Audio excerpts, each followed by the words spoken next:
I'm 47 years old. I'm Brazilian, and I watched it happen up close. Friends, cousins, colleagues, packing their bags and leaving. It wasn't a weekend decision.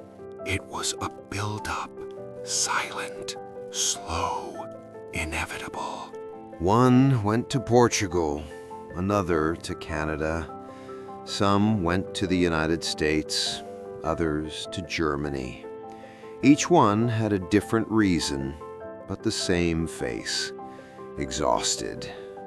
They left chasing things that seemed too basic to ask for back home. A decent school for the kids, safety at night, a paycheck that actually covers the bills, a future that feels possible. None of them told me it was easy to leave, but none of them told me they regretted it. In January 2025, Brazil's foreign ministry confirmed the official number. Almost 5 million Brazilians now live outside the country, the highest number ever recorded. 5 million people. That's the entire population of a mid-sized country. Gone. And I know some of them by name. Go back to 2010. Brazil was the hottest story on the planet, 7th largest economy in the world. The Economist ran the cover, "Brazil takes off." The middle class grew by 40 million people in a single decade. Easy credit, jobs everywhere. The dream felt within reach. The World Cup, the Olympics, massive offshore oil reserves, Petrobras through the roof.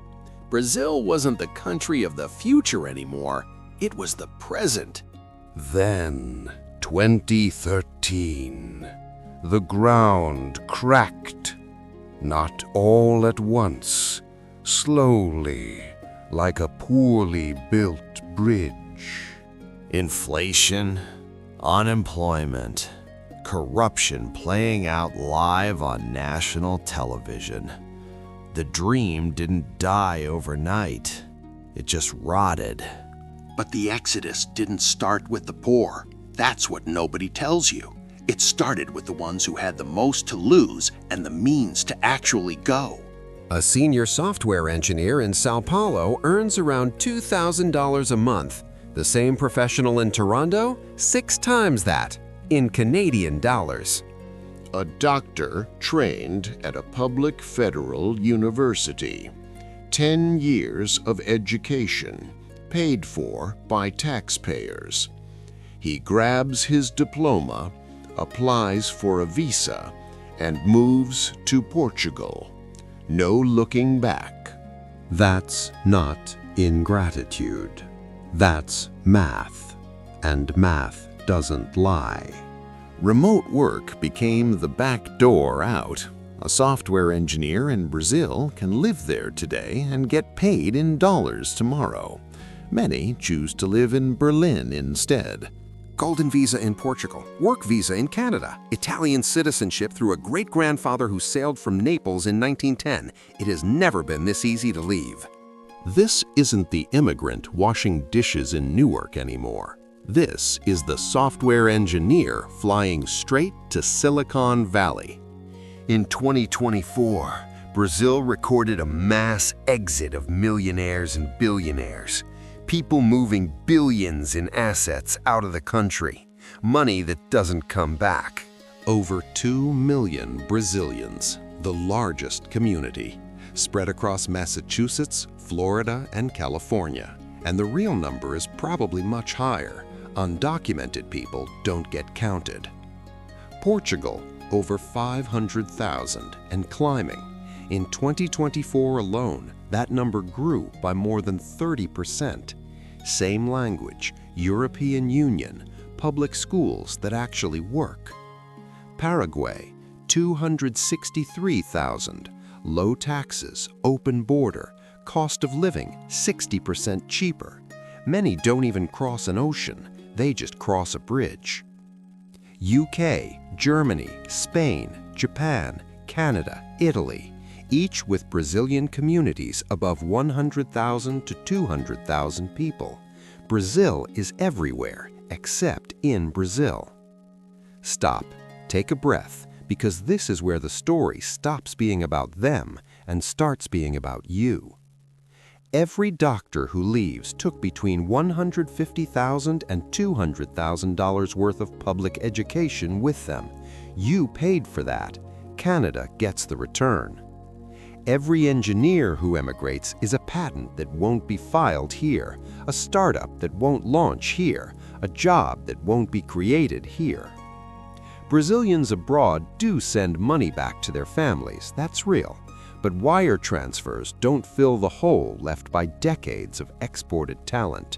The balance sheet is negative, very negative. There's a technical name for this, the middle income trap, a country that can't grow because it keeps exporting the exact thing it needs to grow, people. Pause, subscribe, because the algorithm will bury this if it can. And here's the number that really hurts. Brazil's population is aging and the young are leaving. Who's going to fund the pension system in 2040? That's not a rhetorical question. It's actuarial math, and the math, again, doesn't lie. Violence, not war zone violence, routine violence, security cameras at the bank, bars on the windows, checking over your shoulder before pulling out your phone. That wears you down. Salary in reals, bills in reals, taxes in reals, while the dollar climbs and the real collapses. Every year, the same effort buys less. Quality public education? For the lucky few. Public health care? Months-long waiting lists. Safety? Depends on the neighborhood. Corruption isn't just a headline, it's a cost. Every stolen dollar is a school without books, a road full of potholes, a hospital without beds. People feel that in their bodies. Political disillusionment isn't a tantrum, it's an accumulation, scandal after scandal, promise after promise. At some point, people stop believing and start planning their exit.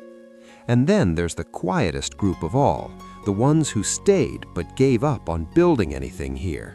They work remotely for foreign companies, pay taxes in Brazil, invest abroad, 1 foot in, 1 foot out, their minds already left. How long does it take to build an innovation ecosystem? Decades. How long does it take to hollow one out? 1 generation. India went through this in the 90s, so did China, but both built aggressive return policies, incentives, tech parks, competitive salaries to bring people back.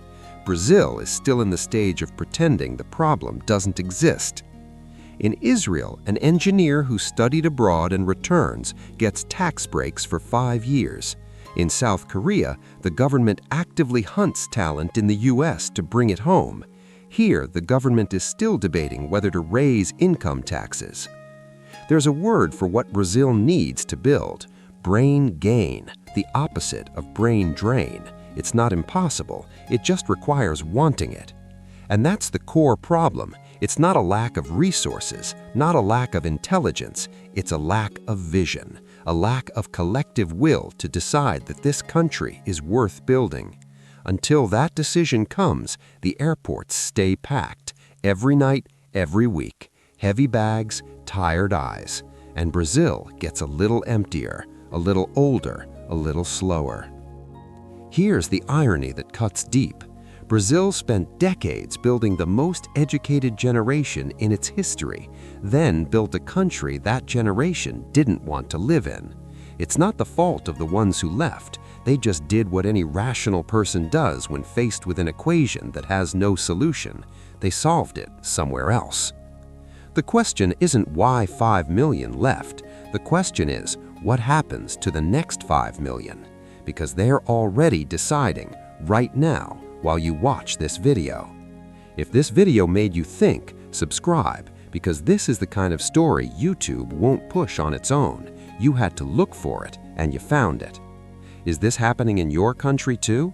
Drop it in the comments, because Brazil is probably not alone in this. And if you want to understand how a single choke point, geographic, economic, or human, can freeze the entire world, Iran just closed the Strait of Hormuz, a 3-kilometer corridor, 20% of the world's oil, stopped, trillions at risk. The link is right here. Watch it before it disappears from your feed, because the world is moving fast, and the people who understand pressure points understand everything.